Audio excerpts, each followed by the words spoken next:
Mirko, this explained to us how about a very interesting logistic project, international logistic projects, and also very interesting international corridors and the Caspian region in the heart, in the middle of all these corridors and projects.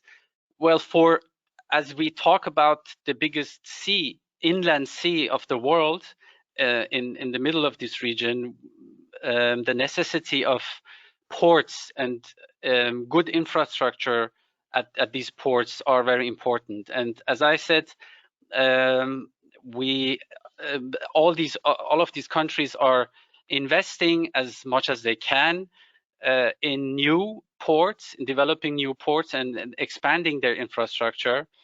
We have the port of Baku, for example, as the biggest port at the Caspian Sea. They have also the new port, the international sea trade port of Baku is becoming the largest transportation and logistics center in the Caspian region, with almost, I think, above 20 million, the capacity of processing 20 million tons of goods. And we have Turkmenistan, who invested $1.5 billion in expanding and building a new port at Turkmenbashi, which was opened in 2018, and also Kazakhstan with Aktau, and also a newer port of Kurik. And also Iran is playing, in spite of all the sanctions, is building new ports at the south of the Caspian Sea, as we heard from Mirko, and also Russia. And I'm happy to have Frank Busse with us now from Hamburg Ports Consult. They did the pre-feasibility study for the Caspi port in the Astrakhan region in Russia. And as we see, a very beautiful picture. I think because I heard that the problem with the ports in the Caspian Sea in Russia is that they freeze in winter, if I'm right. And I'm looking forward to your presentation, how the Russians with this new port are maybe not only solving this problem, but also maybe other solutions. The floor is yours. Yeah, thank you. Thank you very much for this opportunity. I hope you see my presentation now and you hear me clearly. Yes, we did this research and this pre-feasibility study on the Caspi port, which is very much integrated in this network, which has been described by Mirko in the previous presentation. So yeah, the more you get up the Volga, the more trouble you have with the ice. So we are quite close to the Caspian Sea still, so it's kind of manageable, but there are challenges. The picture you see here is the Volga at the place of the first development stage of this new Caspi port. It is an existing quay wall. I will talk about this later. And so we have been there. And as Mirko said, this was our last trip, my last business trip actually, before the pandemic starts.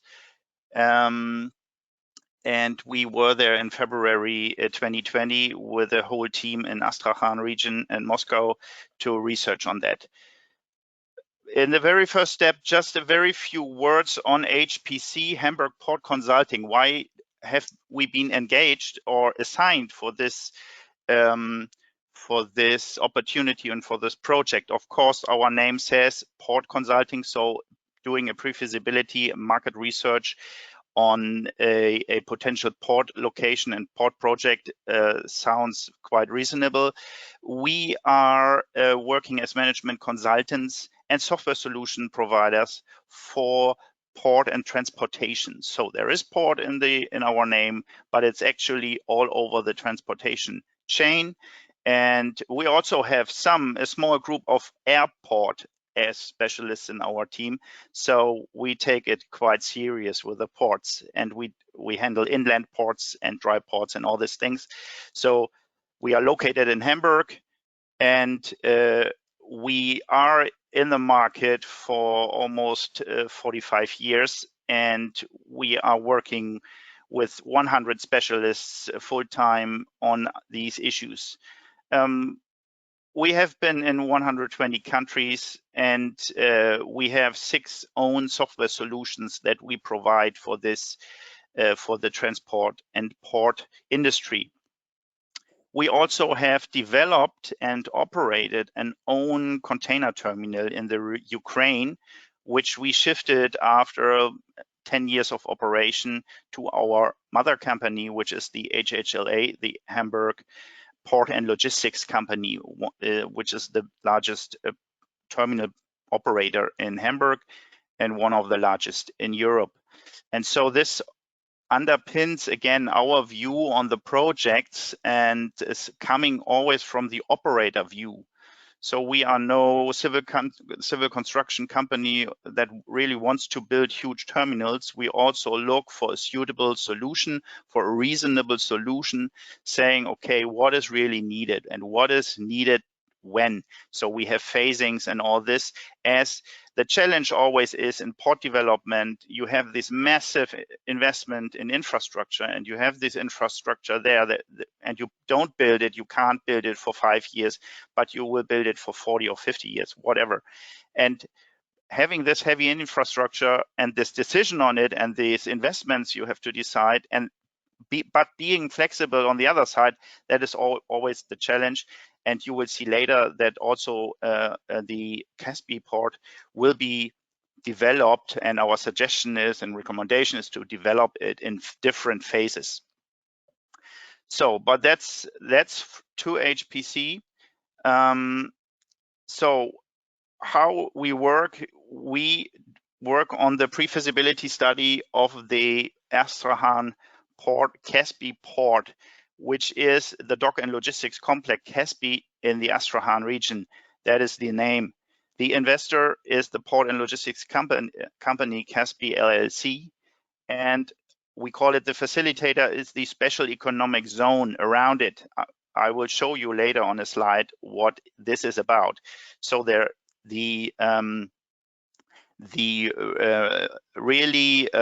opportunity, the great opportunity we have in this region is that we have a combination of these kind of public special economic zone project and these investor that wants to invest in a port, and the special economic zone that needs a port, and the special economic zone that in the end generates cargo for the port. And so you have a cooperation there which is quite unique from the very beginning. And so it was really a pleasure working on this and planning this, and it was also great cooperation with the Luno Group. And you see here on our picture where we signed our contract, and you see, of course, on the right side the location of Astrakhan, but my colleagues already explained this to you, which is great. Okay, Mirko already said we had this start of this project, and we went there with a whole team, and which is very important for a project like this. We have seen a lot of corridors, a lot of economic developments in the region. We have learned today how countries develop, how regions develop, what are their focuses, what are the industries. And this is, if you're working on a study like this, it's not only macroeconomic, but you really have to dive into the market. And this is what we have done with the whole team. And this is just to give you an impression. And we have been on site, of course, on the site for the new port. We have been there with the investor. You see on the left picture above, there was a huge interest of public media in interviewing the investor, saying, okay, what is the aim? Why are you here? What are your plans? And we have been there. We have talked to market experts. We have talked to the administration. We have talked to government. We have talked to banks. And this is important to get a real deep dive and a realistic idea what is going on. And when we started this discussion last year in February, I sometimes heard that, oh yeah, Astrakhan sounds interesting, Port of Olya, Caspian Sea, and but it's not really on the transport landscape, on the transport map currently. But after 12 months and also, of course, of these tremendous work the Luno Group and BVL is doing on promoting this region and the corridors, is really that these location now is a spot on the transport and logistic map. And we had this discussion 1 year ago with Russian companies saying, okay, yeah, of course we know where it is, but it's not a place for container operation or whatever. This has really changed over the year, in the last 12 months, with all these initiatives, with all this project marketing, with all this discussion, as Mirko says, involving the people, talking to each other, and even competition, I will come later to that, is very interesting in this region, and it's very interesting how the stakeholders are dealing with this. So, giving you an impression, what did we figure out? So is really, we have, you see on the left side the map. So we have the Astrakhan region. You see this great big blue arrow here, which is the international north-south transport corridor, and which really connects and is an essential trigger or driver for volume development of Astrakhan and the Port Caspi. And then you have this distribution, which also goes a little bit to the west, you see here, but the major regions, the major directions are on the eastern side of the Caspian Sea, southern side, as we have seen in the previous presentation. So one of the very interesting discussion we had was, okay, it's not only a port where we route cargo through, but we have a hub, and this is why we call it a hub, and this is the name of the presentation today. We have a hub here at the Caspian Sea, distributing or giving the chance or the opportunity to distribute from here cargo in this region. Sorry. We looked on very different cargo types and commodities. We, of course, looked on container, which is for this area something new. So you see, I show you some years only. So we made this forecast for the next 30 years, saying, okay, we have this huge investment. What could it be? What could the development be like?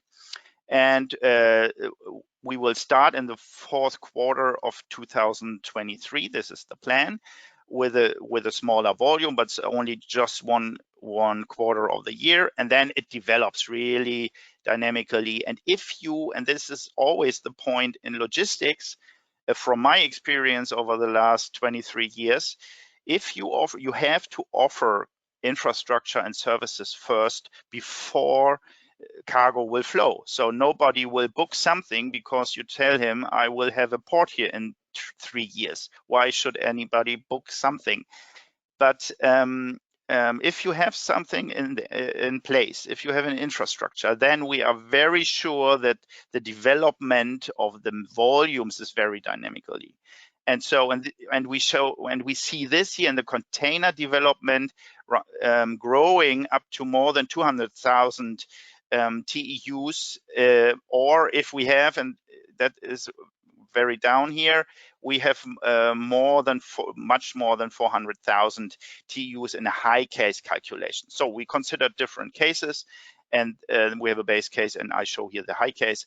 And so just to give you an impression, what we figured out in all these interviews, of course, considering macroeconomic factors that we heard in the very first presentation today. So, and then we looked on different cargo types, project cargo, which is sometimes somehow related also to certain industries, and even the construction of the special economic zone around this port will have a temporary impact on the volumes handled here. We talk about wood, which is a commodity already established in the region, iron and steel, sulfur, fertilizer, grain. So we have a lot of dry bulk here, we have liquid bulk here, we have offshore supply for the oil and gas industry, and so looking on this, diving in these markets, we come up to more than 14 million tons in the last year of the projection phase, and we start with almost 1 million tons here. And so to give you an impression in what regions and what dimensions we are thinking and what we do expect, and that we really need good intermodal and connections for this location here. So this was a little bit on the volumes. So it's about these 200 to 450,000 TEUs that we expect there. It's about these 14 million tons of cargo we expect there. And as I said, there is this opportunity to build the port, and there is the special economic zone, which is under planning, where the funds are now approved, and which really has a drive and is developing. So, and you see all these colored areas here, which are the special economic zone. And the special economic zone needs and wants a seaport, a huge port. And this is the new port that I will show you in a couple of minutes.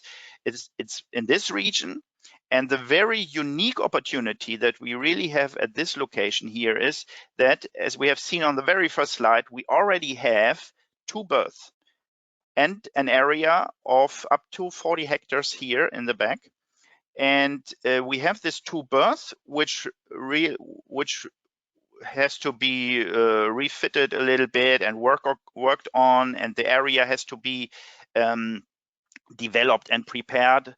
But we already have something there. And this is the reason why we can start so early, saying, okay, we have February 2021 now, and we will start in 23 with port operations. This is why, because we already have this 2 berths here, and this will be the very first start. And we will start here with certain commodities and certain services. And when 2 years later the new port will start, some of the cargo will be moved and other services will stay here. So, and which is really great, and all these developments of the special economic zone and the port has really the backing of the local administration, on the Russian government. And so everything, the package is great and promising. And this is just to give you an idea. We have seen it on the very first slide, but this is the berth here. These are the 2 berths. This is the quay wall. This here is the existing port of Olja. So it's for all the port experts. This is having a capacity of around 4 million tons currently. And so very close to right adjacent to this existing port, there will be this special economic zone, and also the first stage of the development of Port Caspi at these berths here. So, and there is a little bit more ice than on my slide, but still manageable. So when we talk about a very first stage, and when we looked at the volumes that we expected in the first 2 years, or let's say 2023 and then 24 and 25, and at the end of 25 we will start with the second stage, which is the new port. So having this in mind, we said, okay, we have to develop this area here. We have some mobile cranes here. We have a very flexible area to be used for container handling, storage, for project cargo handling and storage, probably other commodities that will be there. We have the opportunity to build warehouses. We would recommend, probably if everything develops like as we forecasted, to have 3 of this, but let's start with 1. And so I didn't show, I do not show here the phasing, but also here we have a flexibility saying, okay, how does the market really develop? We have an area here for silos where we store grain and where we store vegetable oil. We have rail connections with us, which is important. Rail for project cargo and containers, rail for bulk cargo, knowing that in the very first phase, probably the transport will be more on the truck side. So also this has to be established. It's not only the port and its services, also the hinterland transportation and the services have to be established. And this is, again, so important that around these projects, there are these initiatives for the corridors, and then there is political support, and so that we are striking together but walking apart. So we work for the same aim, but there are different impacts and there are different factors that has to be considered. So rail transport has to be developed. Truck will be, we assume that truck will be more in the beginning. And even here, we have a lot of possibilities to expand the area for storage if we figure out that containers stay longer in the port than expected, if we have a change in commodity mix, if we have new businesses coming up saying, okay, there is a kind of factory that will be built in the special economic zone and we need all the parts for this plant or this factory to be routed through this terminal because everything will come by a vessel or something like that, and or the development, the growth of the commodities is stronger or larger than expected, then we are very, very flexible here in this side to extend and expand the area that we can use.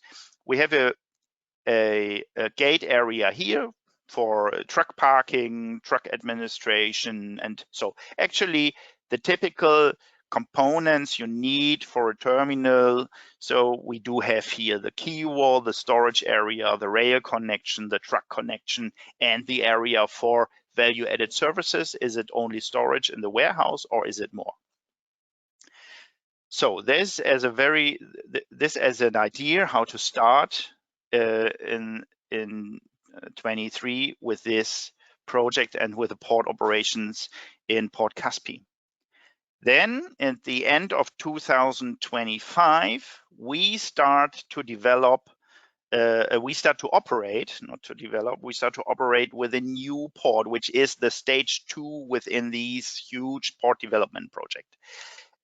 Where we have this designated area you see here in orange something, and you see this green and blue, which is the water area or the potential basin of the port area. So it's a huge area, which is wonderful. So you see that in the very first phase of the stage 2, we do not need the whole space.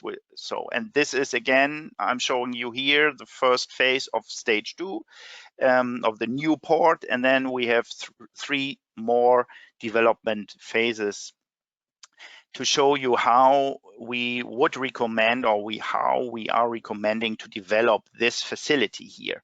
And then it's not that compact, of course, as on the first terminal part, which we have seen in the previous slide, but here we really have a general cargo area, we really have a bulk area, and we have a container area, and we will always see in our maps here the area for the high case. What we really need more, we have the high case considered for the containers then. And we need again rail connections, and we need again truck connections. Interesting at what we have chosen for the bulk operation, grain or liquid, we have chosen not to place all the vessels in line at a berth, at a quay wall, but on a jetty. So where we save some space here for the quay wall, and we have this jetty here. And as we have space in our basin here, we can use this jetty, having then using 2 berths at this jetty in the beginning only. Then the second phase, which will be ready in 2030, then you really see a real expansion of the general cargo, an expansion of bulk, and also containers. So this is due to the development of the volumes that we have seen in the table some slides before. And you see here we need a 3rd berth for the bulk, and we need some more berths for general cargo. And then it's really how are we calculating this? We know from all the projects or port projects that we have realized during the last 45 years, how long will it take to operate such a vessel? How much idle time we need on these berths to change the vessels, and so on and so on. And this will come all into a operational model that we have, and then we calculate all these things that we need, like on the size of each area is really impacted by the dwell time, and how long will the cargo stay in the port. Is it general cargo? Is it project cargo that maybe rest for half a year there, because you will bring it there with a vessel and then you build something and you get it piece by piece. So then you need a larger area. If everything is stored only on a short basis, then you need a smaller space. Okay. The next development phase with it, which will start operations 8 years later in 38, then we have a development really in containers and in bulk. So less in general cargo, but we need 1 more berth for the bulk operations. You always see that also the basin is expanding, and that the dredging material that we get out of the basin will be used for land reclamation and stabilizing the land in this area. And the 4th and last development stage will be then 9 years later in 2047, where we really have then 24 hectares general cargo area, 3.3 hectares bulk area with silos and all this. And we have this container area of 14.4 hectares, or as you see, almost not doubled, but more for the high case. Yeah? And for the high case, if you need more storage area, then you need more berth and you need a larger basin. And in the end, we still have reserves. That is also great. So this is then, it's a final phase of development related to our projection phase. So, but then there are still opportunities, and then there is still flexibility. And if general cargo does develop double as we expected, then we really have opportunities there to handle this. So great location in various aspects due to these corridor issue, due to the support we have on administration level, due to these special economic zone, due to the interest of the stakeholders around, and so on. So it's really a very, very promising project and location.